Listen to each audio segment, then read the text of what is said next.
Hello students. तो आज हम लोग वर्क एनर्जी पावर का लेक्चर नंबर 11 पढ़ने जा रहे हैं, जिसमें कि पावर के बारे में पढ़ेंगे। तो पावर के जो कॉन्सेप्ट्स हैं और जो न्यूमेरिकल्स होते हैं वो एक तो होता आसान है, लेकिन इतना ज़्यादा इंपॉर्टेंट है कि सारे कॉम्पिटिटिव एग्जाम से एक एक सवाल को एक एक बार नहीं पूछते, दो दो बार तीन तीन बार पूछते। सोचो कितना लगाव है इस टॉपिक से। तो इस लेवल का ये इंपॉर्टेंस है।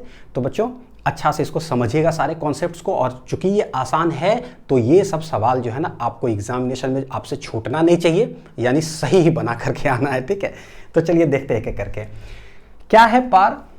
तो बड़ा बेसिक चीज, सिंपल क्या है? It is defined as the rate at which work is done. Rate मतलब हो गया विथ रेस्पेक्ट टू टाइम, यानी कि पावर को कैसे बोलेंगे? Work done per unit time. इसके आगे भी बहुत कुछ है, लेकिन अभी बेसिक पहले देखते हैं। एक सेकंड में कोई आदमी कितना काम करता है? अगर ज्यादा काम करेगा इसका मतलब उसके पास शक्ति क्या है? ज्यादा है, यानी कि पावर ज्यादा है। और अगर एक सेकंड में कोई आदमी बहुत कम काम करता है तो उसके पास क्या बोलेंगे? पावर कम है। जैसे एक सेकंड में मैं कलम को बस इतना घसकाता हूं, और एक आदमी होता है क्या कि भाई एक सेकंड में पूरा पहाड़ को गिरा देता है तो उसके पास क्या बोलेंगे? पावर ज्यादा है। ठीक है, तो देखो एक तो ये हुआ। दूसरा चीज, वर्क डन क्वांटिटी कैसा है? हम जानते हैं कैसा क्वांटिटी है? स्केलर क्वांटिटी है। ये जो है स्केलर क्वांटिटी वर्क डन आता कहां से है? डॉट प्रोडक्ट से आता है। तो हम जानते हैं स्केलर क्वांटिटी को लेकर कुछ गलत धारणाएं जो हमारे दिमाग में रहती है कि एक ऐसा क्वांटिटी होता है which has only magnitude and no direction, है ना? हम ऐसा सोचते हैं, लेकिन सिर्फ इतना ही नहीं है, इसके आगे भी कुछ है। क्योंकि अगर ये चीज इतना ही पढ़ेंगे वेक्टर के अंदर, तब होगा क्या? Only magnitude. मैग्नीट्यूड का मतलब होता है क्या? सिर्फ पॉजिटिव वैल्यू हो। तो भाई उस हिसाब से तो ये स्केलर क्वांटिटी तो ये सिर्फ पॉजिटिव होना चाहिए, लेकिन नहीं, ये कैसा? नेगेटिव भी होता है, जीरो सब कुछ होता है वर्क डन, हम जानते हैं। इसका मतलब मैंने वेक्टर में क्लियर किया था बच्चों कि जब जब आएगा तो एक बार है ना हम लोग जिक्र करेंगे जरूर। स्केलर क्वांटिटी का जो एक्चुअली डेफिनेशन और कॉन्सेप्ट है ना, एक्चुअली दो भाग में होना चाहिए। एक तो वो विच has only magnitude and direction, और दूसरा है कि भाई ऐसे क्वांटिटी जो डॉट प्रोडक्ट से आ रहे हो डेराइव होकर, उसको भी हम लोग कहते हैं क्या? Scalar quantity. ठीक है, इट हैज टू पार्ट्स, उसी में से ये था। तो हम जानते हैं क्या कि वर्क डन जो है क्या हो सकता है? पॉजिटिव भी हो सकता है, नेगेटिव भी, या जीरो भी हो सकता है। देखो टाइम कैसा है? हम लोग जानते हैं टाइम है स्केलर क्वांटिटी। पावर कैसा हो जाएगा? सोचो तो वर्क डन बटे टाइम सब स्केलर, ये भी क्या हो जाएगा? Scalar quantity. ठीक है, अब सिंस ये वर्क डन बटे टाइम है, ये पॉजिटिव नेगेटिव जीरो भी हो सकता है, देयरफॉर यहां पर बोलेंगे क्या? पावर भी ऐसा क्वांटिटी होगा which can be positive, negative और जीरो। आगे चल करके मैं क्लियर करता हूं थोड़ा देर में सब। ठीक है, तो ये ओवरऑल ऊपरी अंडरस्टैंडिंग हुआ। देखते हैं नेक्स्ट में कि भाई एसआई यूनिट ऑफ पावर क्या होता है? वाट। जेम्स वाट जो साइंटिस्ट, उनके नाम पर पड़ा है, ये साइंटिस्ट का नाम है, इसलिए हम लोग कैपिटल डब्ल्यू से है ना उनके नाम को ये सिंबॉलिक रिप्रेजेंटेशन करते हैं। ठीक, देखो पावर इक्वल टू हो गया वर्क डन बटे टाइम। एसआई यूनिट है पावर का वाट, जिसको कि डब्ल्यू लिखेंगे डब्ल्यू डब्ल्यू काट नहीं देंगे, ये वाट हो गया। और वर्क डन का एसआई यूनिट जूल। टाइम का क्या हो जाएगा? सेकेंड, यानी कि 1 वाट बोलेंगे किसको? 1 watt is equal to 1 joule per second. Define करने बोलेगा व्हाट इज 1 वाट, तो कैसे बोलेंगे? When 1 joule of work is done in 1 second, then the power delivered by that agent या by that person is said to be 1 watt. ठीक है, अच्छा जैसे कि करंट इलेक्ट्रिसिटी क्लास 12th में पढ़ेंगे, बोलेगा ये पंखा जो 90 वाट का है, तो इसका क्या मतलब हुआ? इसका मतलब देखो क्या है? 1 वाट मतलब 1 जूल पर सेकेंड। यहां मैं बोल रहा हूं कैसे? 1 जूल काम करेगा। अच्छा 90 वाट का पंखा होता है, ठीक, तो ये क्या आ जाएगा? देखो 1 वाट 1 जूल पर सेकेंड, 90 वाट हो जाएगा 90 जूल पर सेकेंड। यानी कि किसी का अगर वाट पावर इस तरह से डिनोटेड है का मतलब होता है कि 1 सेकेंड में 90 जूल ये एनर्जी क्या करेगा? कंज्यूम करेगा, है ना, खींचेगा, कंज्यूम करेगा, खर्चा करेगा। तो हर 1 सेकेंड खटाक 90 जूल गया, है ना, खटाक 90 जूल गया, तो पता है कि एनर्जी कंज्यूम कर रहे हो तो मेरा बिजली बिल आएगा, हमको पैसा भरना पड़ेगा। ठीक, तो ये इसका सिग्निफिकेंस है, जिसको कि हम लोग पढ़ेंगे क्लास 12th में। ठीक है, किलोवाट आवर भी एनर्जी का यूनिट है, वो सब हम लोग उधर पढ़ेंगे। अदर यूनिट्स ऑफ पावर में एक आता है हॉर्स पावर, जो कि बड़ा यूनिट ऑफ पावर है, एचपी से डिनोट करेंगे। 1 हॉर्स पावर होता है 746 वाट। जैसे कि कोई मान लो कि इंजन, गाड़ी का इंजन होता है ना, इंजन हो गया, मोटर हो गया, जो सुबह सुबह हम लोग चलाते हैं, उस शाम में पानी आता है ना, मोटर टंकी भरता है उससे। अच्छा, ये तो सवाल भी हो जाएगा भाई, मोटर चलाएंगे, पानी आएगा, टंकी में भरेगा, पानी वहाँ फ्लो करेगा। बहुत खतरनाक सवाल, एनसीईआरटी का टॉपिक है, सारे कंपटीशन को बहुत प्यार है इस टॉपिक से।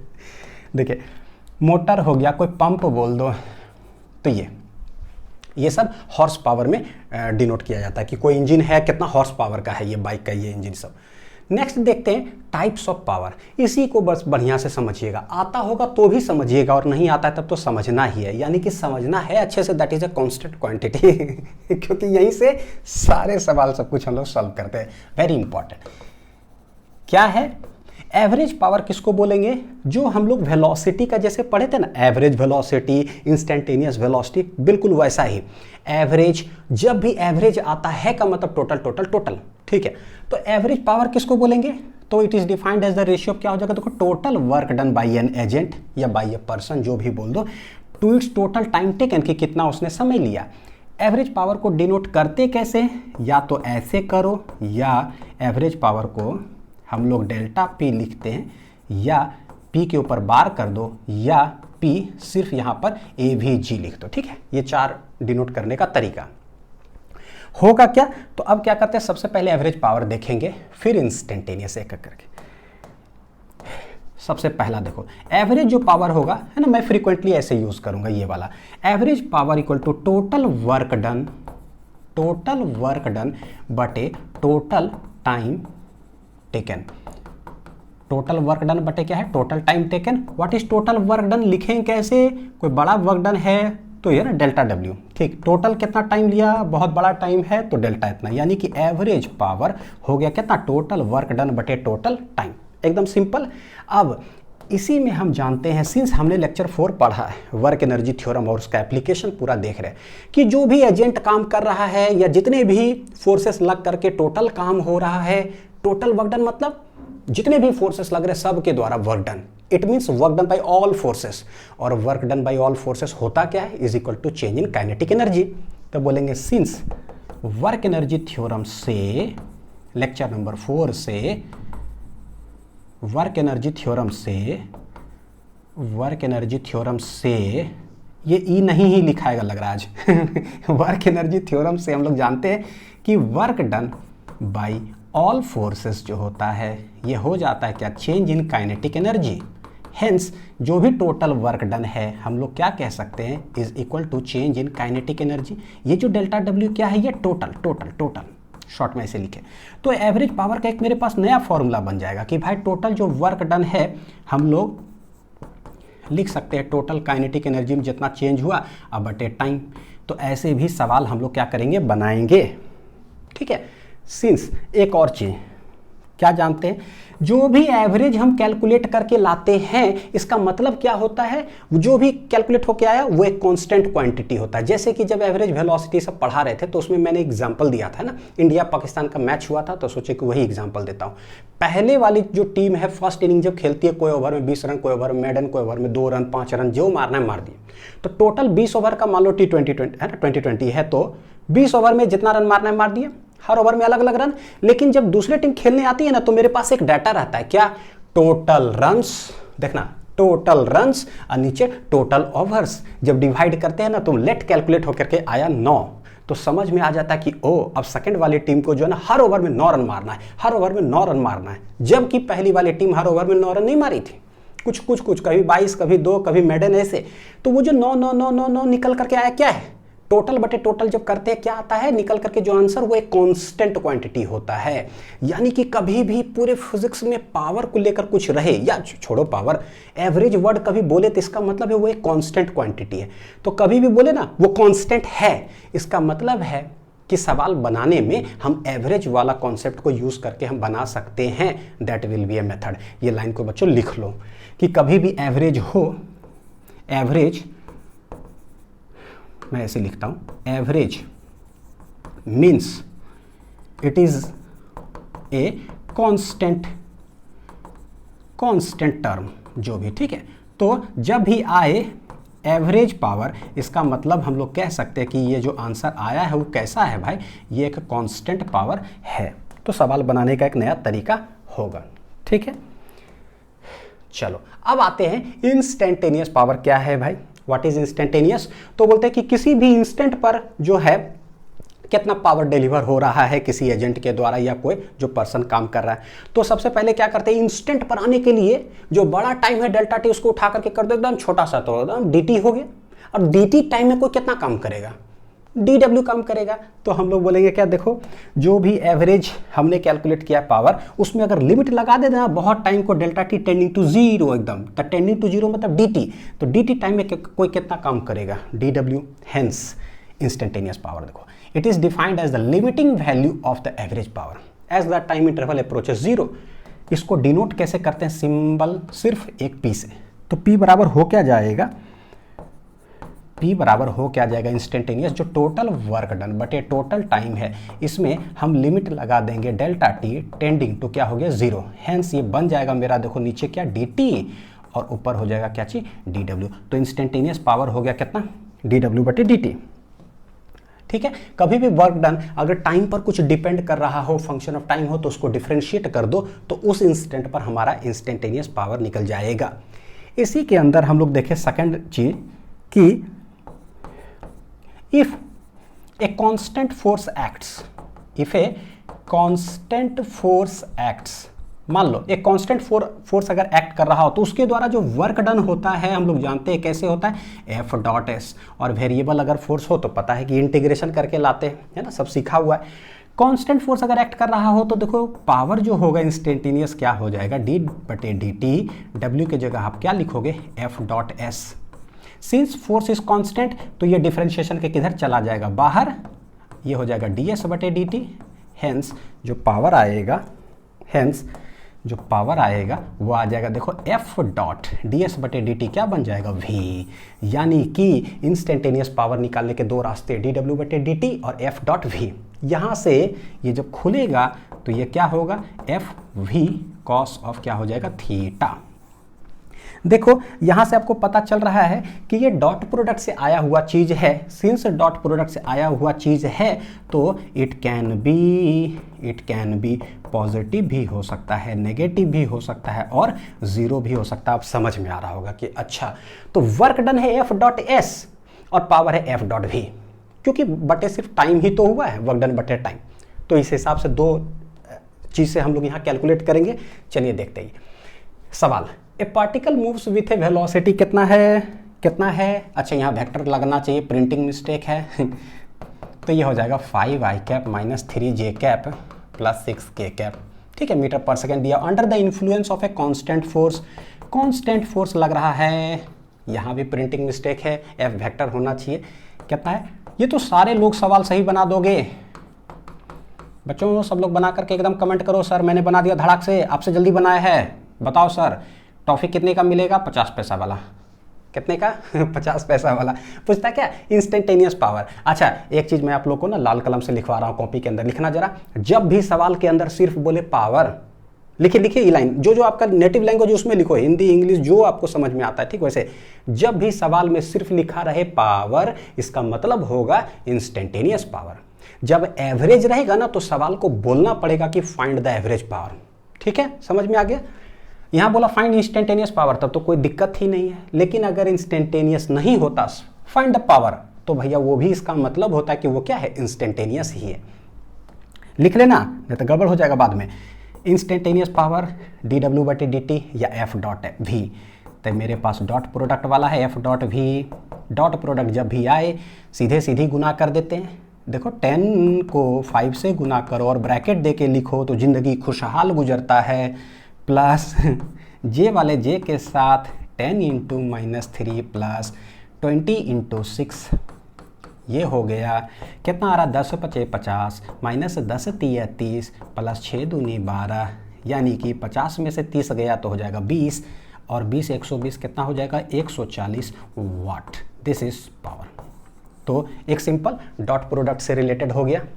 चलिए नेक्स्ट क्या है, एवरेज पावर निकालने का एक और तरीका सीखेंगे, वो कैसा है, इंटीग्रल फॉर्म। क्या होता है, अगर एवरेज वेलोसिटी का लेक्चर सब देखा हुआ होगा तो आप चैंपियन होंगे। आपके नाम से मैंने ट्रिक बनाया था और अपने भी नाम से क्योंकि दोनों साथ में चलेंगे ना।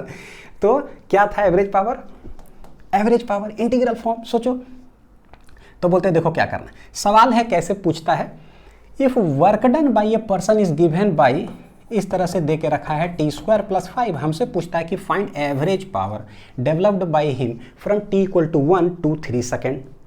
तो ये क्या है, टाइम डिपेंडेंट। जब भी टाइम डिपेंडेंट ऐसा कुछ हो गया तो बैकग्राउंड दिमाग में चलता है यार, या तो इंटीग्रेशन या तो डिफरेंशिएशन करके निकालना होगा, है ना। और अभी जो हमने पढ़ा है उसमें तो बस यही पढ़ा है कि टोटल वर्क डन बटे टाइम, और दूसरा है चेंज इन काइनेटिक एनर्जी बटे टाइम। अभी इसमें इंटीग्रेशन तो कुछ ऐसा हुआ नहीं, वर्क डन टाइम डिपेंडेंट है। तो क्या करें, तो एक नया तरीका, ठीक है। क्या, देखो होता क्या है, हम जानते हैं पावर इंस्टेंटेनियस जो होता है dw बटे क्या है dt। जब भी p लिखूंगा इसका मतलब इंस्टेंटेनियस। यहां से एवरेज जब पावर बोलते हैं तो होता क्या, टोटल वर्क डन बटे टोटल टाइम। तो भैया टोटल वर्क डन को ऐसे लिख दे कि टोटल वर्क डन w है और टोटल टाइम कितना है t। तो ये टोटल वर्क डन w आता कहाँ से, इंटीग्रल फॉर्मेट में। तो हम लोग जानते हैं dw इंटीग्रेट कर देंगे तो w, d थीटा तो थीटा बन जाएगा, dt टोटल t बन जाएगा। तो टोटल आएगा कैसे, बोले भाई तनी को वर्क डन निकाल करके इंटीग्रेट कर दो ना। ये क्या है, तनी को टाइम निकाल करके इंटीग्रेट कर दो ना, ऐसे हो गया। हाउ टू फाइंड dw, बोले कि देखो कहाँ से, dw कहाँ से आएगा, इंस्टेंटेनियस से। dw = यहाँ से आ जाएगा p dt। तो इसको यहाँ लिख दें,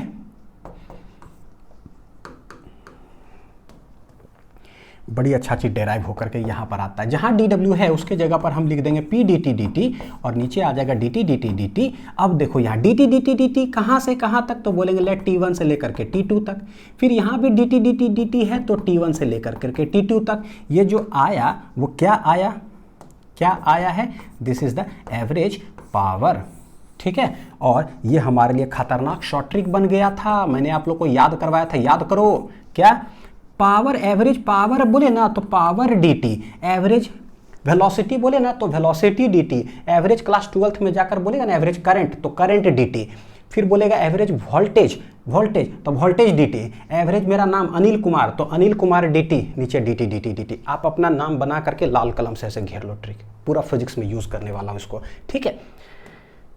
तो कहां से लाऊं भाई, p dt, हमको p चाहिए, p मतलब इंस्टेंटेनियस, किधर से आएगा, उधर से आएगा, पता चल रहा है w मेरे पास दिया हुआ है, p ला करके यहाँ रख दो, t = 1 से 3 सेकंड में हमको निकालना है। बड़ा बढ़िया, निकाल लेते हैं। क्या है, वर्क डन है t² + 5, ठीक है। तो पावर बराबर हो जाएगा जो हमको रिक्वायरमेंट है dw बटे dt, d बटे dt। देखो w बराबर हो गया t² + 5, बच्चों कितना हो जाएगा 2t, t² का डिफरेंशिएशन 2t, 5 का 0, यानी पावर आ गया कितना 2t। एवरेज पावर क्या होता है इंटीग्रल फॉर्मेट में, जो है वो उसको लिख दो p dt नीचे dt। कहाँ से कहाँ तक, 1 से 3 सेकेंड, 1 से 3 सेकेंड। अपना नाम से बना लेने में ना क्या है कि याद रहता है। वाह क्या बात है, बिना इंटीग्रेशन के लगा रहे हैं बिना इंटीग्रेशन के 1 से 3। सर पहले लिख तो लीजिए, सांप बना तो लीजिए, उसके बाद जो है ना सांप को बताइए कि कहाँ से कहाँ तक जाना है तुमको। p dt तो 2t dt, नीचे dt। 11th में जब पहली बार आया था ये इंटीग्रेशन तो कैसा तो लगा जिंदगी में, लग रहा है जैसे कुछ हो गया। 2 गया बाहर, t dt का इंटीग्रेशन t² बटे 2, 1 से 3, dt t कहाँ से कहाँ तक 1 से 3। देखो ये 2 चला गया, t² मेरे पास बच रहा है, पहले वहाँ आ जाएगा 3 का स्क्वायर माइनस 1 का स्क्वायर भागा t। देखो 3 माइनस कितना है 1, तो ऊपर क्या आ रहा है 9 - 1, नीचे 3 में से गया 2, यह आ जाएगा ऊपर 8 बटे 2 यानी कि 4। तो एवरेज जो पावर होगा वो हो जाएगा 4 वाट। बहुत अच्छा सवाल, बहुत अच्छा सवाल। और कैसा सवाल है, बहुत अच्छा सवाल है, यानी कि सीखने की ज़रूरत है, ठीक।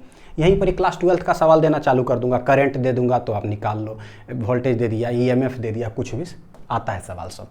Calculation of power bye graph. अब हमारे पास ग्राफ दिया हुआ है फोर्स वर्सेस वेलोसिटी का। हमको पता है कि भाई वर्क डन जो होता है वो क्या होता है, force dot displacement. FS graph अगर होता है, area under force displacement graph give work done. अच्छा, तो उसी के जस्ट नीचे छपाई कार्यक्रम ने है क्या, पावर क्या होता है एफ डॉट वी, यानी कि फोर्स और वेलोसिटी का बस ग्राफ दे दे, area under F V graph निकाल लो, area under F V graph, ये दे देगा पावर। लेकिन पॉइंट टू बी नोटेड कि फोर्स है वेक्टर क्वांटिटी, जैसे वर्क डन में बताएं, ठीक है, फोर्स वेक्टर क्वांटिटी है तो ऊपर पॉजिटिव नीचे क्या है नेगेटिव, हेंस जो ऊपर एरिया आएगा, देख रहे हो कुछ जगह ट्रायंगल बन रहा है तो ये पॉजिटिव पावर दे देगा, ठीक है, और जो नीचे होगा वो कैसा दे देगा, नेगेटिव पावर। ठीक वर्क डन जैसा है एकदम ट्रू कॉपी। चलिए निकालते हैं, तो पावर बराबर होगा क्या, एरिया अंडर द ग्राफ, तो ये यहाँ से यहाँ, यहाँ क्या है भाई, area of triangle, half into base into height. Base कितना है यहाँ से यहाँ 3, हाइट कितना है यहाँ से यहाँ देख लो 10 हो गया, ऊपर का पॉजिटिव हो गया, निकाल करके रख लो।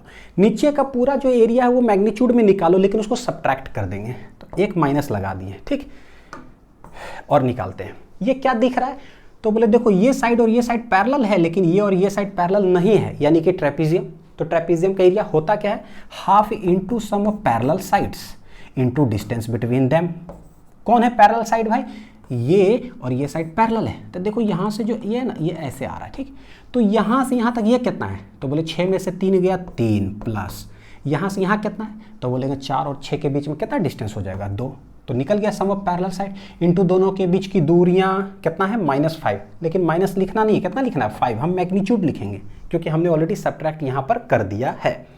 बस निकाल लो, तो 2 पचे 10, 5 तिया 15 माइनस 3 2 5, पचे पचे 25/2, 25/2 आंसर आ जाएगा 15 माइनस 25/2 कितना हो जाएगा 12.5, यानी कि सब्ट्रैक्ट करेंगे आ जाएगा 2.5 वाट। ये हो गया क्या पावर। तो ये क्या है कि बाय ग्राफिकल कैसे आप कैलकुलेट करोगे, बहुत सारा वेरिएशन है, चलिए देखते हैं। ये बच्चों एनसीईआरटी का सवाल है ना, बहुत अच्छा और बहुत इंपॉर्टेंट। देखिए जरा क्या है, a body is initially at rest, ठीक, इनिशियली एट रेस्ट, कोई एक बॉडी है रेस्ट में है, तो लेट यू इक्वल टू 0, बोलता है इट अंडरगोज 1 डायमेंशनल मोशन, यानी सिर्फ ना लेट एक्स एक्सिस में ही जा रहा है विथ कांस्टेंट एक्सेलरेशन। एक्सेलरेशन कैसा हो गया, कांस्टेंट। बोलता है क्या, the power delivered to it at time t is proportional to क्या, क्या बोला, पावर डिलीवर्ड टू इट, यानी हमको निकालना क्या, सोचो सोचो सोचो सोचो। इसीलिए हर चीज़ जो भी चीज़ बोलता हूँ ना लाल कलम से लिखो, तो बस पता है लिख लेना कैसा पावर है, इंस्टेंटेनियस पावर, ठीक है, power delivered eight any time t पूछ रहा है कि क्या होगा, तो इंस्टेंटेनियस पावर होता क्या है भाई, होता है f डॉट भी। सिंस ये कैसा मोशन है, 1 डायमेंशनल है, x एक्सिस में लेट ही चल रहा है, तो ये हो जाएगा f भी कॉस ऑफ कितना हो जाएगा 0, दोनों सेम है ना, सेम डायरेक्शन में हो जाएगा, ये हो जाएगा f इंटू वी। पावर हमसे निकाला। फोर्स क्या होता है, एक्सेलरेशन दे के रखा है कांस्टेंट, फोर्स बराबर हम बोल देंगे मास इंटू एक्सेलरेशन आई इंटू वेलोसिटी, ठीक है। निकालना कब है, एट टाइम t, तो इनिशियली रेस्ट से स्टार्ट हुआ है, तो बोलो t equal to 0, let t equal to t पर स्वाभाविक एक्सेलरेट अगर कर रहा है तो इसका वेलोसिटी कुछ देर के बाद लेट इट भी हो जाएगा v, कब, t इक्वल टू t पर। एक्सेलरेशन कांस्टेंट होता है तो क्या करते हैं, क्या करते हैं इधर ऐसे, ठीक है, acceleration constant v equal to u plus a t, s equal to u t plus half a t square, v square equal to u square plus 2s, यही 3 यूज करते हैं। इस साइड जब भी वेरिएबल हो तो a equal to d v बटे d t, v equal to d x बटे डी टी, समझ में आ रहा है ना, हाँ, तो इधर किधर कांस्टेंट, अच्छा ठीक है, इधर वाला लिखना है। हमको निकालना क्या है भाई, एक्सेलरेशन ये है कांस्टेंट, मास तो कांस्टेंट ही होता है, तो ये तो चुपचाप ऐसे ही रहेगा। वेलोसिटी निकालना है after time t, velocity t v t v equal to u plus a t, सब कुछ धीरे धीरे धीरे जो है दर्शन दे रहा है हमको, है ना, v equal to u plus a t, starts from rest चला गया, v इक्वल टू हो जाएगा कितना ए टी, हेंस ये लिख देंगे m a v equal to a t, m a square और t, तो ये हो गया, यानी कि power delivered to at time t will be ये। इसी में से अगर सवाल पूछता ना कि पावर कैसे टाइम के साथ प्रोपोर्शनल है, तो बोले देखो एम और ए सब कांस्टेंट है, तो पावर विल बी क्या डायरेक्टली प्रोपोर्शनल टू हो जाएगा टी। इसमें से अगर आपसे ग्राफ पूछ देता, ठीक है, 4 ग्राफ दे देता, यही सवाल दे करके बोलता which of the following graph represents power time graph, आता है सवाल, आता है, जेईई मेंस में आया हुआ है। तो हम लोग कैसे करते हैं, सिंस डायरेक्टली प्रोपोर्शनल है y equal to m x, यानी कि एक स्ट्रेट लाइन हो जाएगा। देखो y directly proportional to x, straight line, parabola, सब graph, basic mathematics for physics lecture 1-2 में पढ़ाया हुआ है, ठीक है। बस यूट्यूब में टाइप करिए basic mathematics for physics lecture 1 physics links, खत्म। ये देखो क्या है भाई, रंग बिरंगा मैंने बना के रखा है, थोड़ा मेहनत लगा लेकिन आप लोग के लिए मैंने ये किया है। देखो क्या ये सवाल है, a body is moving unidirectionally, यानी कि एक डायरेक्शन में चल रहा है, under the influence of a source of कैसा पावर, कांस्टेंट पावर, ठीक। Its velocity in time t is proportional to क्या, और displacement in time t is proportional to क्या। ये जो दोनों सवाल है ना, कहाँ का है बच्चों, एनसीईआरटी का है। देखो कितना प्यार होता है कंपटीशन को किसी किसी सवाल से। आईआईटी जो कि जेईई एडवांस हम लोग बोलते हैं, आईआईटी ने 1984 में पूछा सवाल, जेईई मेंस ने 2003 में छापा, नीट ने बोला सब छाप लिए, मैं भी छापूंगा 2012, उनका दिल है कि मानता नहीं, मैं फिर से पूछूंगा 2015 में, फिर जेईई मेंस ने बोला दिल है कि मानता नहीं, मैं फिर से पूछूंगा 2020 में, फिर आईआईटी ने बोला 1984 में, तो मैंने पूछा दिल है कि मानता नहीं, मैं फिर से पूछूंगा, तो भैया वो फिर से इस सवाल को पूछते हैं आईआईटी 2013 में इंटीजर टाइप के अंदर। मतलब सोच लो कि इस सवाल में क्या है, क्या कोई गारंटी लेके कह सकता है कि इसके बाद जिंदगी में अब कभी नहीं आएगा, कोई चैलेंज नहीं कर सकता, यानी कि आगे और भरेगा, 6 साल के बाद पढ़ाएंगे तो और लंबा लिस्ट हो जाएगा। ऐसे एक सवाल नहीं, बहुत है बच्चों। तो कुछ कुछ सवाल जो है इंपॉर्टेंस, उसको जो है ना एनालिसिस करके बहुत बार बनाने के, अच्छे से समझने की जरूरत है। चलो देखते हैं। A body is moving unidirectionally, मतलब कि एक ही तरफ चल रहा है, under the influence of a source of constant power, power ही यहाँ कांस्टेंट दे के रखा है, ठीक। अब जैसे ही बोलो, देखो यहाँ बोला ने कांस्टेंट पावर, ये नहीं बोला कांस्टेंट एवरेज पावर, गौर करना, या कांस्टेंट, तो बोले सिर्फ जब पावर रहता हो तो इसका मतलब है इंस्टेंटेनियस, ठीक है। तो पता चला भाई जो भी है इंस्टेंटेनियस, पावर इक्वल टू होगा क्या, एफ इंटू वी। हमसे पूछा है क्या velocity in time t is proportional to, ये कांस्टेंट है लेकिन वेलोसिटी एट टाइम टी पूछ रहा है, यानी क्या है, वेलोसिटी चेंज कर रहा है। तो भाई वेलोसिटी अगर चेंज करेगा, ये कांस्टेंट है, तो इसका मतलब ये चेंज किया तो ये भी क्या करेगा, चेंज करेगा। नहीं होता एक इंक्रीज तो दूसरा डिक्रीज, तभी तो जाकर के ये क्या है, कांस्टेंट है ये। तो यानी ये वेरिएबल है। फोर्स भी क्या हो गया, वेरिएबल। जब भी वेरिएबल होता है कोई चीज तो इधर इधर, जब भी कोई चीज वेरिएबल होता है तो dv/dt, या इस तरह से हम लोग कुछ लिखते हैं। फोर्स बराबर आप लिखोगे क्या, मास इनटू एक्सेलरेशन, ये हो गया वेलोसिटी, ठीक है। हम लोग को से पूछा है ना क्या कि वेलोसिटी टाइम पर कैसे डिपेंड करेगा, लेकिन पता है कि सिंस ये वेरिएबल आ चुका है तो भैया आपको जो भी लिखना होगा ना, जो भी आपको लिखना होगा ना, वो आपको इंटीग्रल फॉर्मेट में लिखना होगा। तो एक्सेलरेशन को इंटीग्रल फॉर्मेट में कैसे लिख सकते हो कि वीटी आए, तो बोले एक्सेलरेशन को लिखने के 2 रास्ते मैं जानता हूँ, क्या, एक dv/dt और एक होता है vdv/dx। वीटी आए तो ये वीटी आए, भैया vx भी आ सकता है, आज तक नहीं पूछा है, यानी कि अगला इंपॉर्टेंस है कि कभी छप सकता है, ठीक है। हाँ, तो मैं क्या यूज़ करूँ, dv/dt, और v तो चुपचाप से है ही, ये हो गया p। देखो p constant, m constant, v dv velocity है और टाइम है, तो बोले टाइम आप एक तरफ आ जाओ, तो v dv जो है मैं ऐसे लिख लेता हूँ, v dv यही है, p dt और बटे हो जाएगा m। करे क्या, इधर है dv, इधर है dt, इंटीग्रेट कर दो। लेट कहाँ से कहाँ तक, तो लेट t इक्वल टू 0 है, तो वेलोसिटी क्या है, 0। कांस्टेंट लग रहा है, इनिशियली कुछ दिया नहीं, तो लेट इट बी क्या है, 0। आफ्टर टाइम t वेलोसिटी कितना हो गया, late it B v dv v²/2, p/m constant है, बाहर आ गया, dt बन जाएगा t, 0 से लेकर के t तक, ये देखो हो गया v²/2।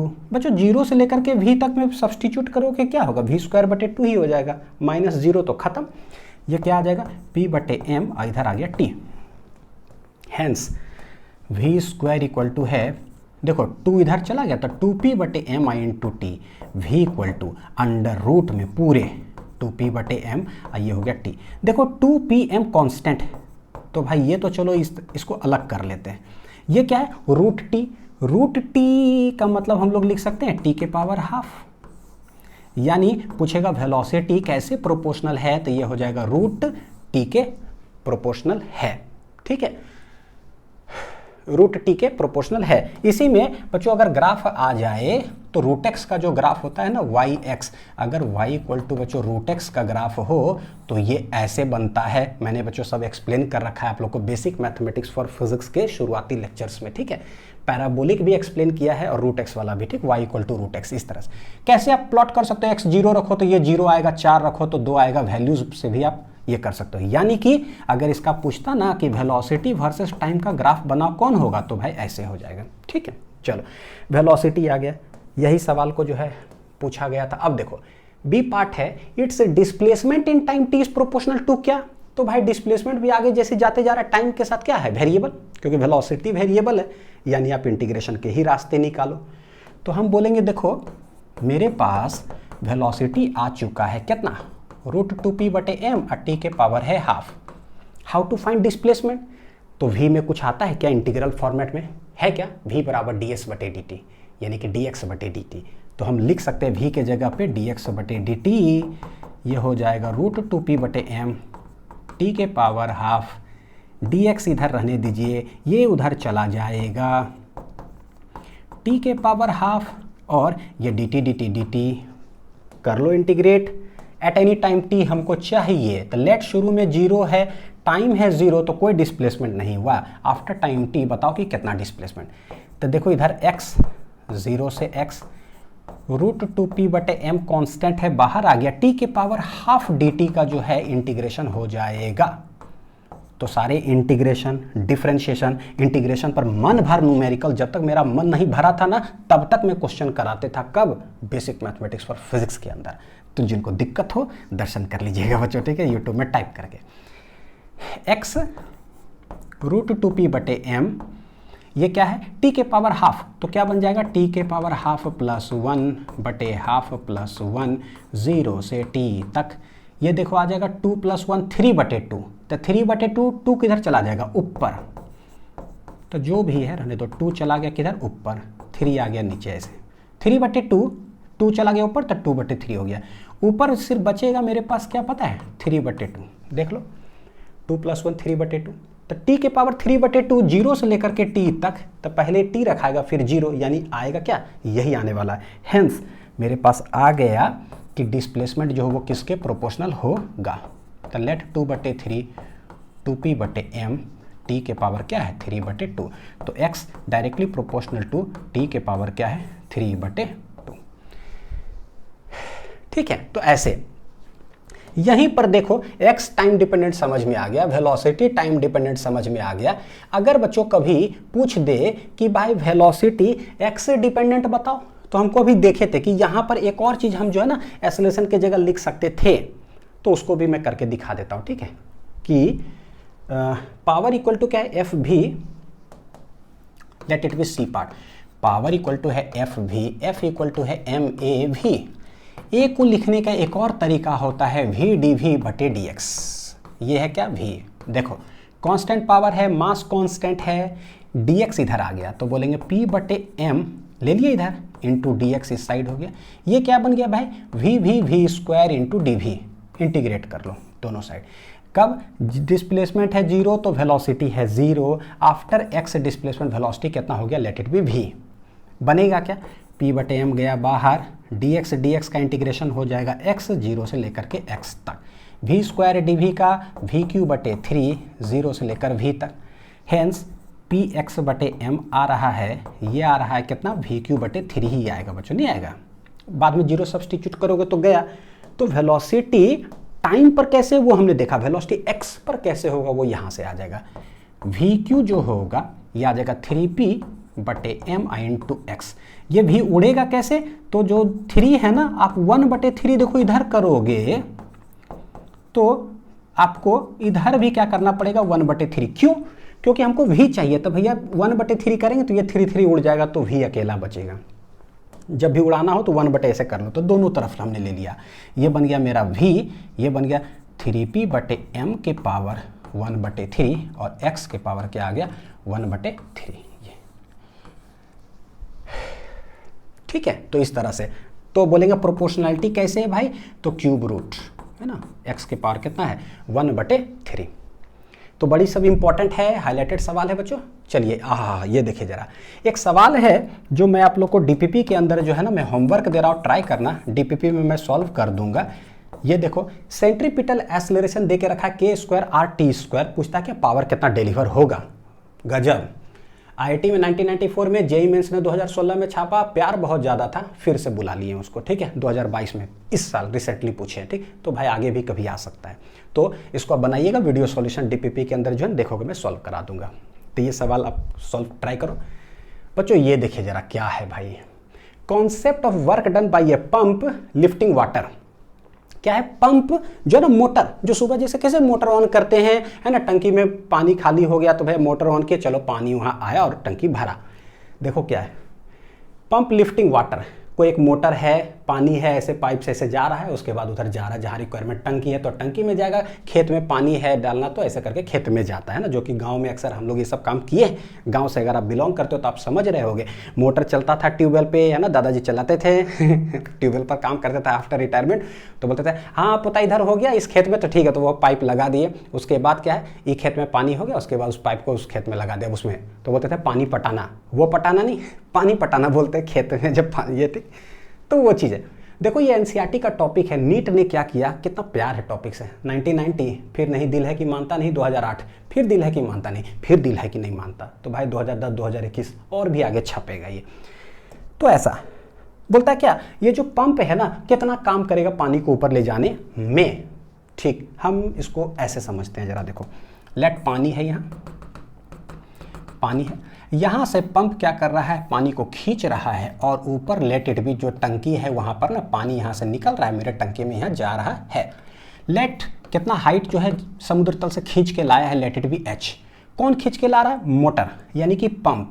तो हम बोले कि पानी जो है ना, ये देखो खींच करके ऊपर लाया जा रहा है, काम कौन कर रहा है, पंप या बोलो मोटर, जो भी। बच्चों पानी पूरा फिजिक्स है, आता कैसे, थोड़ा सा पानी डीएम आया होगा, डीएम अमाउंट ऑफ, तो काम कितना किया होगा डीडब्ल्यू, क्योंकि पानी को लिफ्ट किया जा रहा है, ठीक। तो बोलेंगे डीएम डीएम डीएम ऊपर आ रहा है, तो डीडब्ल्यू डीडब्ल्यू डीडब्ल्यू टोटल काम हो रहा है, तो बताओ टोटल कितना काम हो रहा है, तो इंटीग्रेट करके यानी आ सकता है, ठीक। अब एक चीज समझाता हूं कि भाई यहां पर क्या चीज ऊपर आ रहा है, मास। तो हमने पढ़ा है कि कोई ब्लॉक है, पता है उस पर mg नीचे लग रहा है, ग्रेविटेशनल उसको खींच रहा है, लेकिन जबरदस्ती हमको काम करके ऊपर लेके आना है h हाइट तक, तो पता है कि एक्सटर्नल कोई ना कोई आएगा खींचेगा तभी ये जाएगा, है कि नहीं। उसी तरह से समुद्र तल से पानी को खींचना है, भैया mg लग रहा है तो वो तो अपने से आएगा नहीं, तो पंप ऑन करते हैं, मेरा बिजली बिल जाता है, पकड़ता है, उसको पकड़ के एक्सटर्नल है वो खींचा ऐसे करके और टंकी में पानी भरा। एक्सटर्नल, ये एक्सटर्नल दो तरीके से काम कर सकता है, याद करिए जो सारा पीछे का लेक्चर्स पढ़े, स्लोली या फिर फास्ट। अगर स्लोली काम करेगा तो यहाँ पर भी वेलोसिटी जीरो होगा, लेकिन अगर कोई स्पीड से खींच के लाए और यहाँ वेलोसिटी अगर हो तो भैया टंकी में भरने वाला जो केस है, पानी को खींच करके तो लाया, लेकिन वहाँ पर वेलोसिटी भी है, यानी आप समझ में आ रहा होगा। अच्छा पहली बार आया, हर जगह पर यूज़ करूँगा मैं वो सब कॉन्सेप्ट को। तो क्या बोले भाई देखो वर्क एनर्जी थ्योरम में work done by external, work done by conservative, non conservative, pseudo force, सारे द्वारा वर्क डन जो है वो होता है क्या, चेंज इन काइनेटिक एनर्जी के बराबर। हम सवाल ग्राउंड फ्रेम से बना रहे हैं तो ये चला गया, फ्रिक्शन वगैरह कहीं है नहीं, ये चला गया।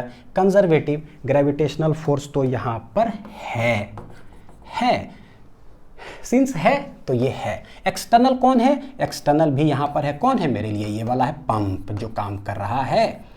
कंजर्वेटिव कौन है, ग्रेविटेशनल फोर्स, इक्वल टू क्या हो जाएगा, चेंज इन काइनेटिक एनर्जी। समझ में आ रहा है बच्चों। सिस्टम हम यहाँ पर किसको मानेंगे पता है, सिर्फ पानी को अगर सिस्टम मानोगे ना, पानी को, तो ग्रेविटेशनल जो mg लग रहा है वो एक्सटर्नल हो गया। ऐसा करते हैं पानी और पृथ्वी को सबको सिस्टम मान लिए, तब तो ग्रेविटेशनल सब तो सिस्टम के अंदर की बात हो गया, तो कौन है एक्सटर्नल, मोटर यानी कि पंप, वो आता है पकड़ के खींचता है, यानी एक्सटर्नल यहाँ पर लग रहा है। तो सिस्टम सबसे पहले इसको और अर्थ को जब मान लिए तो मेरे लिए हु इज एक्सटर्नल कौन लगा रहा है भैया, पंप जो है पानी खींच रहा है, ठीक है। ये तो हमसे पूछता है कि वर्क डन बाय पंप कितना काम करेगा, पानी को उठा करके यहाँ लाएगा।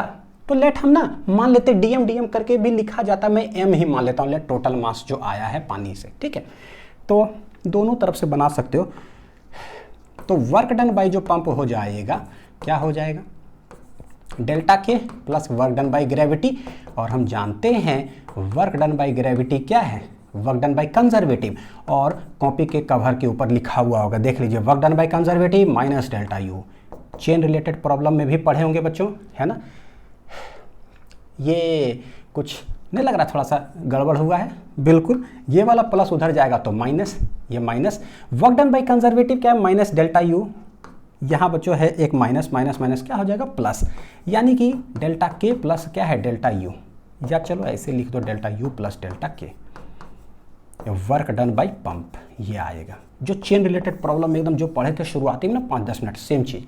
तो कितना काम करेगा, अगर स्लोली काम करता, यहाँ पर कोई वेलोसिटी नहीं होता तो ये खत्म, सीधे डेल्टा यू, ठीक है। लेकिन क्या वहाँ पर भी है, तो दोनों आ गया। अब दोनों आ गया तो कहीं आप डेटम लाइन मान लो, लेट इसी को हम मान लेते हैं डेटम लाइन। डेटम लाइन माने तो यहाँ पर पोटेंशियल एनर्जी पहले था 0, बाद में पोटेंशियल एनर्जी इस लेवल पर गया है, तो कितना हाइट गया, h। तो हेंस लिखेंगे कैसे वो सोचो। डेल्टा यू क्या हो जाएगा, तो बोलेंगे final minus initial. Kinetic energy क्या हो जाएगा, तो बोलेंगे भाई देखो काइनेटिक एनर्जी बाद में, फाइनल माइनस इनिशियल। कोई नहीं, ऐसे लिखता हूँ ताकि कंफ्यूजन थोड़ा सा भी ना हो, है ना, ऐसे। यूएफ फाइनली कहाँ है, पानी h हाइट पर है तो mgh। इनिशियली कहाँ है, डेटम लाइन पर, कहानी खत्म। फाइनल काइनेटिक एनर्जी क्या है, जब वो टंकी के पास गया ऊपर, half m v square. Initially पानी क्या था, समुद्र तल पर रेस्ट में था, यानी कि mgh plus half m v का क्या है, whole square. This is the work done by क्या हो जाएगा, पंप। समझ में आ रहा है बच्चों, और आपने देख चुका है कि कितना ज़्यादा इंपॉर्टेंस है। अच्छा, एक चीज़ मैं आप लोग को अगर दिखाऊं, देखो एक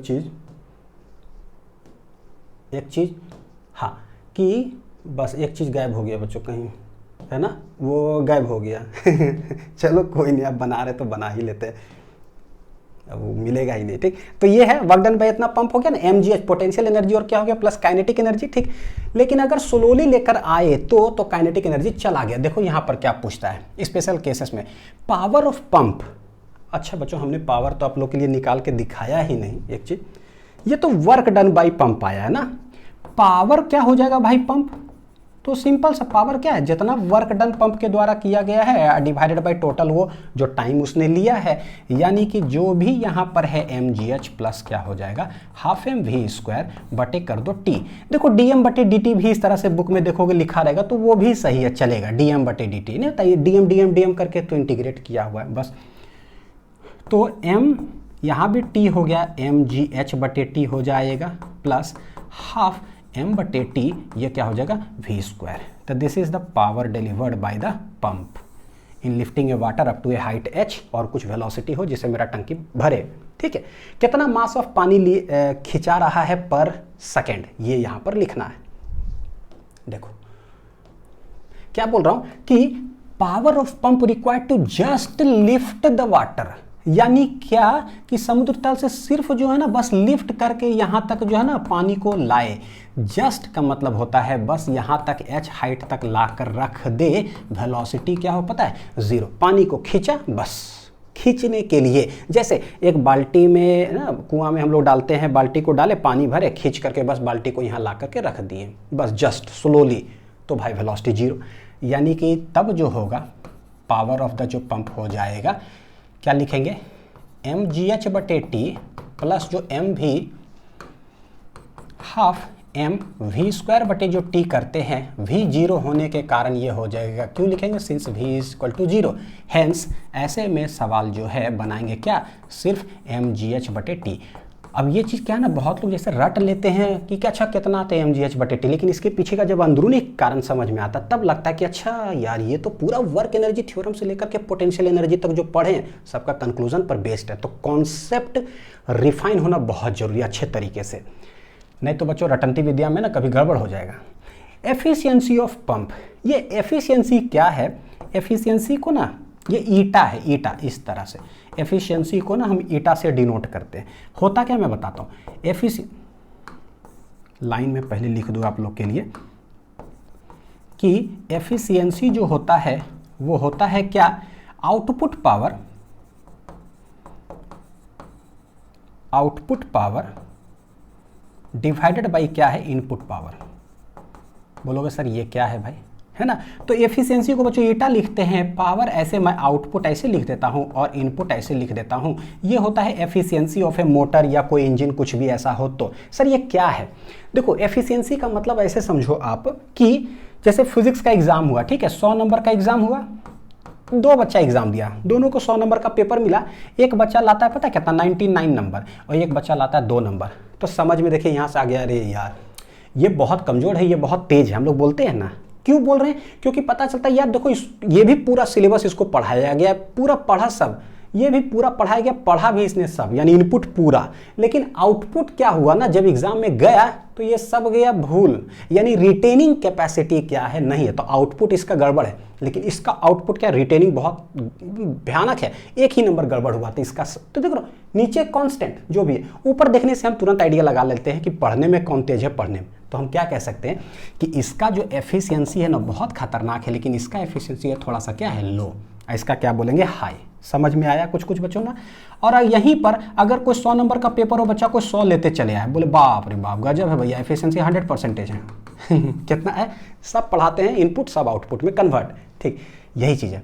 कितना इनपुट पावर है, तो कोई भी मोटर, कोई भी पंप के ऊपर जो लिखा हुआ रहता है कि इतना हॉर्स पावर का इंजन है, इतना पावर है, लिखा हुआ जो है दैट इज द इनपुट है, इस हिसाब से इसको बनाया गया है। लेकिन जब चलाते हैं ना मशीन को, तो भैया उतना काम नहीं करता है, कुछ वेस्टेज हो गया, एनर्जी इधर उधर, उतना काम नहीं करता है, तो वो हो गया आउटपुट जो वो काम कर रहा है। तो एफिशिएंसी हमेशा 100% से थोड़ा कम ही रहते है ना। आइडियल केस होता नहीं है, जब बोल दे आइडियल तो ठीक है 100%। सवाल देखते हैं बच्चों। A pump can take out 7200 kg of water per hour. देख लो क्या दे के रखा है, water, kg water per hour बोलने का मतलब ये हो गया कि 7200 kg पर आवर, यानी क्या है भाई दिया हुआ, ये है मास पर यूनिट टाइम, है कि नहीं, देख लो जरा। तो हम लोग सबसे पहले इसको करें क्या, केजी तो ठीक है, लेकिन 1 घंटा को चेंज करेंगे 60 मिनट, और फिर उसको 1 मिनट में 60 सेकेंड, तो ये कन्वर्ट हो जाएगा केजी पर सेकेंड में, ऐसा यूनिट में। चला गया, ठीक है। तो क्या आ रहा ऊपर 72, 6 छक 36, इतना ही है ना। तो ये कट गया, यानी कि 2 kg पर सेकेंड, 36 दूनी 72 हो जाएगा। तो मास बटे टाइम तो निकल गया। अच्छा, from a well 100 metre deep, एक कुआं है, कितना डीप है भाई, 100 मीटर डीप है, पानी को ऊपर लाया जा रहा है, ठीक है, कैन टेक आउट। अब देखो इसके अंदर बोला है कि a pump can take out इतना KG of water per hour from a well 100 metre deep, बस पानी निकाल रहा है। ये बोला कि वहां पर ला करके कितना वेलोसिटी से वो हो रहा है, बोला सवाल नहीं। इसका मतलब सिर्फ वो लाया है, जस्ट लिफ्ट किया है। तो इस लाइन से ही हमको पता चलता है अकॉर्डिंग टू क्वेश्चन में कि जस्ट लिफ्ट कर रहा है। जैसे ही जस्ट लिफ्ट करेगा तो V जो फाइनल होगा क्या हो जाएगा, 0। पूछता क्या, find the power of the pump. और ये भी बोला इफ इट्स एफिशिएंसी, हम बाद में देखते हैं। पावर ऑफ द पंप होगा क्या पहले वो देखो। Power of the pump mgh/t जब लिफ्ट करता है प्लस ½ mv² बटे टी, लेकिन पॉइंट टू बी नोटेड ये हो गया है स्वाहा, क्यों, फाइनल वेलोसिटी 0, ठीक। तो mgh/t, यहाँ पर m/t मेरे पास एक साथ दिया हुआ है कितना, 2, तो m/t हो गया 2, समझ में आ रहा होगा। g कितना हो गया बच्चों, 10, हाइट कितना है 100 मीटर, यानी कि 2000 ये वाट आया है पावर ऑफ द पंप। तो पता है एक चीज, ये जो 2000 वाट है ना, इसको हम लोग 2 किलोवाट भी बोल सकते हैं। क्या बोल सकते हैं, किलोवाट नहीं, 1 किलोग्राम में कितना होता है, 1000 ग्राम, तो 1000 मतलब की जगह पे किलो, 2 किलोवाट हो गया। लेकिन बोलता find the power of the pump if its efficiency is 50%। तो ये कौन सा पावर आया, जब आदमी काम करता है ना कुछ, जब आदमी परीक्षा देता है ना, तब जो नंबर आता है ना दैट इज द आउटपुट। घर से जो पढ़ करके गया, टीचर जितना पढ़ाए दैट इज द इनपुट। ये क्या है, काम कर रहा है, कुआं से पानी ऊपर उठा के ला रहा है, इसका मतलब ये क्या है, this is the output. Language, physical जो दुनिया में हम काम करते हैं ना बच्चों, उससे फिजिक्स समझना पड़ता है। ऐसे नहीं समझ में आता कि जो पावर आया आउटपुट है कि इनपुट है। हाँ, परीक्षा दिए भैया वो आउटपुट है क्योंकि इनपुट तो हमने लेके रखा था। So what is this? This is the output power. What is this? This is the output power, जो काम किया। यानी ये पावर जो है दिस इज आउटपुट, कितना? 2 किलोवाट। पूछता है क्या? एफिशिएंसी 50% है। 50% परसेंट का मतलब होता है, परसेंट का मतलब होता है बटे 100, यानी ये कितना हो जाएगा? देखो 1/2। एफिशिएंसी कितना हो गया? 1/2। अब बच्चों सोचो, एफिशिएंसी अगर 1/2 है, व्हाट इज एफिशिएंसी? आउटपुट, अब बटे क्या हो जाएगा? Power input. ठीक है, आउटपुट 2 किलोवाट है, एफिशिएंसी 1/2 है। पूछता है कि व्हाट इज द पावर, यानी जो पूछा वो एक्चुअली इनपुट पूछा है। ये कितना हो जाएगा? ये इधर गया 2 किलोवाट, ये इधर 2 इधर मल्टीप्लाई हो जाएगा, आंसर कितना आ जाएगा? 4 kilowatt. This is the power, क्या हो जाएगा? इनपुट। ये समझने के लिए बच्चों समझ में आ रहा होगा। तो जब भी बोला पावर, देखो जरा सवाल, find the power of the pump, यानी पावर का जो है एक्चुअल क्या है, उसका क्या उस पर रिटन है, रेटेड, कभी कभी लैंग्वेज बोलेगा फाइंड द रेटेड पावर, यानी उस पर लिखा हुआ क्या है, that is known as the rated. The rated power is the input power. ये लाइन लिख लो कॉपी के अंदर बच्चों, ठीक है। सवाल कहने को एक है लेकिन बहुत इंपॉर्टेंस, ये देखिए जरा एक सवाल। The blades of a wind mill sweeps out a circle of area A. ये विंड मिल जैसा कुछ सवाल है, देखिए जरा यहाँ। एनसीईआरटी, आईआईटी ने 2000 में, मेंस ने 2003 में, सब छाप दिया। नीट ने कहा मैं कैसे पीछे रहूँगा, 2010 में छाप दिया बच्चों तो एनसीईआरटी का सवाल से देखो कैसा इंपॉर्टेंस है। चलिए देखते हैं ये क्या कहता है कि the blades of a wind mill, wind mill, कभी देखे हो कि नहीं बच्चों? मैं ना एक बार कन्याकुमारी गया हूँ विजिट करने के लिए। कन्याकुमारी से शाम 5 बजे ट्रेन उधर से रिटर्न होती है। जब आते हैं ना तब शाम के टाइमिंग में पूरा पहाड़ पर देखोगे ना, बाप रे बाप, इतना ज्यादा विंड मिल ना, रियल विंड मिल ना ऐसे देखने में फील नहीं आ रहा, वहां दिखता है भाई पूरा पहाड़, ऐसे ट्रेन चल रही है रफ्तार में, मौसम एकदम बादल पूरा छाया हुआ, और पता नहीं कितना हजारों की संख्या में विंड मिल नजर आता है। हेलीकॉप्टर का जितना बड़ा पंखी होता है ना, उतना बड़ा बड़ा पंखी इसका होता है। ये तो कुछ नहीं तो ऐसी डायग्राम में दिख रहा है, बहुत बड़ा बड़ा पंखी 3 ऐसे लगा हुआ घूम रहा हो। सोचो क्या मजा आ रहा होगा देखने, है ना। हल्का अंधेरा छाया हुआ, बादल छाया हुआ ऐसे, और उसमें पूरा व्हाइट व्हाइट एकदम चकाचक पूरा हजारों विंड मिल घूम रहा। मजा आता है, ट्रेन की रफ्तार, गेट पर खड़ा रहो तो रियल जो है ना केरला का रियल फीलिंग वहां पर आता है। उस साइड देखो पूरा ट्रेन जो उधर पास करती है। तो ये जो है ना विंड मिल ऐसे घूम रहा है, हो क्या रहा है? हवा चल रही है, विंड मिल घूम रहा है। विंड मिल का पंखी जैसे घूम रहा है, उससे रिलेटेड कोई टरबाइन कुछ होता है बच्चों, जहां से घूम करके बिजली उत्पादन होता है। ये ठीक उसी तरह से टरबाइन को जनरली घुमाया जाता है। जैसे पानी ऊपर से गिरा टरबाइन पर, टरबाइन घूमा, फिर कनेक्टेड है बिजली उत्पादन, तो विंड मिल का उसमें यूज होता है। देखो थोड़ा सा आप रुकेंगे क्या, मेरे को पढ़ाने देंगे बच्चों को क्या? हाँ ठीक है, ऐसे ये है विंड मिल का, मान लो कि पंखी क्या बोलता है, देखो the blades of a wind mill sweeps out a circle of area A. ये जो सर्कल है कितना है ना, जब पंखी ऐसे घूमा तो कितना सर्कल इसका कवर किया, एरिया क्या है? ए। ये लग नहीं रहा है लेकिन आप मान लेना ठीक है। देखो बोलता है कि if the wind flows at a velocity भी perpendicular to the circle, circle के ठीक परपेंडिकुलर जो है ना सर्कल है, ऐसे विंड फ्लो हो रही है ऐसे, ठीक है, perpendicular to the circle, what is the mass of the air passing through it in time t. कितना मास ऑफ द एयर जो है ना इससे पास कर जाता है टी टाइम के बाद, हमको निकालना है। डेंसिटी ऑफ एयर ये दे के रखा है, तो एक चीज समझ में आता है कि डेंसिटी जैसी दे के रखा है, डेंसिटी बराबर होता क्या है? मास बटे वॉल्यूम, ठीक है। मास हमको पूछा है बच्चों, देखो मास बराबर होगा क्या? रो इंटू वॉल्यूम, और वॉल्यूम का ना दुनिया में एक ही फॉर्मूला होता है, length into breadth into height. लेकिन इसी से हम लोग कुछ जो है ना कारनामा करते हैं कि देखो क्या, लेंथ इंटू ब्रेड्थ क्या बन जाएगा? एरिया, आई इंटू हाइट, यानी कि ऐसा कह सकते हैं कि एरिया इंटू हाइट बोलो यानी है डिस्टेंस, यानी कि कुछ डिस्टेंस बोलो, लेंथ बोलो, हाइट बोलो, सब चलेगा, ठीक है। तो ये हो गया, यानी मास निकालने के लिए बस डेंसिटी इंटू एरिया इंटू कोई लेंथ या डिस्टेंस ऐसा कुछ करना पड़ेगा।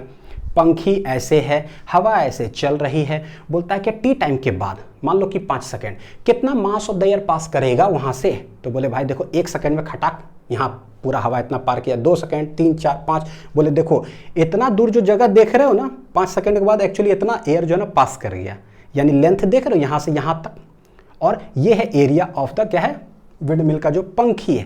तो इतना एरिया में टोटल हवा पास किया, टी टाइम में कितना लेंथ तक, तो दिख रहा है एरिया इंटू लेंथ, यानी सिलिंड्रिकल शेप टाइप का जो है ना नजर आ रहा होगा। यहां मैं बनाऊं अगर तो ये ऐसे है, देखने की कोशिश करना ऐसे। लेट टी टाइम के बाद जो है, लेट टी टाइम के बाद जो है इतना दूर जो है ना एरिया पास, मतलब ये विंड क्या है बच्चों, पास किया। तो हमको क्या निकालना है भाई, एरिया पता है, एरिया इनटू बस लेंथ चाहिए। किस स्पीड से आ रहा है, v से, टाइम है ये, यानी यहाँ से लेकर के यहाँ तक डिस्टेंस कितना हो जाएगा, तो ये लेंथ बोल देंगे। लेंथ होता क्या है, डिस्टेंस होता है स्पीड इनटू टाइम, यानी कि पता चल गया कि क्या होगा। तो कितना mass of the air pass करेगा, डेंसिटी इनटू एरिया इनटू क्या हो जाएगा, वी टी। बड़ी इंपॉर्टेंट सवाल, बहुत इंपॉर्टेंट। फ्लूइड्स जब पढ़ाऊंगा ना तो आप लोग को प्रैक्टिस करवा दूंगा। मास बराबर होता क्या, रोवी रोवी रोवी रोवी रोवी रोवी रोवी रोवी रोवी रोवी रोवी। डेंसिटी सब लोग को याद होता है, मास बटे वॉल्यूम। मास तुरंत नहीं बोलाता है मुंह से, लेकिन बोलो मास बराबर रोवी रोवी, लोभी लोभी लोभी आदमी गोभी गोभी गोभी खाते हैं भैया, बोलो, क्योंकि पूरा फ्लूइड्स जो है ना उसमें चैंपियन बनेंगे हम लोग, है ना। मास बराबर रोवी रोवी रोवी। तो ये जैसे ही मास निकल गया, दूसरा सवाल हमसे पूछता है क्या, कि what is the kinetic energy of the air. तो भैया kinetic energy of the air होगा क्या, हाफ एम वी स्क्वायर। हमने अभी निकाला है मास क्या है, रो ए वी टी, अभी निकाला है। तो वी स्क्वायर यहाँ से पता चल रहा है कि half rho a we square, ये बन जाएगा कितना, देखो जरा, वी क्यू और ये टी, काइनेटिक एनर्जी। बड़ी इंपॉर्टेंट, कभी ये पूछता है कि काइनेटिक एनर्जी वेलोसिटी पे कैसे डिपेंड कर रहा है, तो v q, IIT mains NEET सब उठा करके बच्चों ये पूछा है, ठीक है। तो ये सब दिमाग में रखना है। नेक्स्ट सवाल इसका सी पार्ट है ना, एनसीईआरटी का ही क्वेश्चन देखो, इसी का c part. Assume that the windmill converts 25% of the wind energy into electrical energy. यानी जो विंड एनर्जी है उसमें kinetic energy of the air, wind energy मतलब क्या, हवा चल रही है, ठीक है। काइनेटिक एनर्जी, मैकेनिकल एनर्जी जो है आ रहा है, ठीक, वो चला, उसका 25% ही जो है ना वो कन्वर्ट हो पा रहा है क्या चीज में, इलेक्ट्रिकल एनर्जी में। तो यानी हम लिखे कैसे कि भाई इलेक्ट्रिकल जो एनर्जी है वो क्या है, क्या है, तो बोले 25% ऑफ द काइनेटिक एनर्जी जो है ना वही इलेक्ट्रिकल एनर्जी है। काइनेटिक एनर्जी हमने अभी निकाला, half rho a v q T, half rho बच्चों काइनेटिक एनर्जी कितना है, half rho a v q T, ठीक है। 25% का मतलब, परसेंट का मतलब क्या हो जाएगा, बटे 100 है ना, ऑफ मतलब मल्टीप्लिकेशन, ठीक है। 25%, 25 चौक, तो ये नीचे ही है, तो 4 दूनी 8 rho a v q t. What is this, this is electrical energy. आ गया, आगे पढ़ते हैं। ए बराबर इतना, वी बराबर इतना, and the density of air इतना। पूछता है what is the electrical power, electrical energy मेरे पास है, इलेक्ट्रिकल पावर पूछता है। क्या करेंगे, वर्क डन मतलब एनर्जी, वर्क डन मतलब एनर्जी, एनर्जी बटे टाइम। देखो क्या मैं कह रहा हूँ बच्चों, पावर मतलब वर्क डन बटे टाइम। वर्क डन होता है चेंज इन काइनेटिक एनर्जी, तो यानी कि हम डायरेक्ट कह नहीं सकते कि एनर्जी बटे टाइम। तो जो भी एनर्जी आया हुआ है, इलेक्ट्रिकल एनर्जी पूछता है, electrical power, electrical energy, electrical power, तो सिर्फ बटे टी कर दो, क्या कर दो, बटे टी। तो देयरफॉर इलेक्ट्रिकल पावर जो है वो क्या हो जाएगा, इलेक्ट्रिकल एनर्जी, इलेक्ट्रिकल एनर्जी अब बटे टाइम, इलेक्ट्रिकल एनर्जी बटे क्या है, टाइम, ठीक है। सारा वैल्यू अभी हम रख देंगे। ओह क्या स्टाइल से लिखा है, क्या बात है। इलेक्ट्रिकल एनर्जी है 1/8 rho a v q T, अब बटे क्या हो जाएगा, टी, टी टी उड़ जाएगा, तो 1/8 रो ए वी क्यू,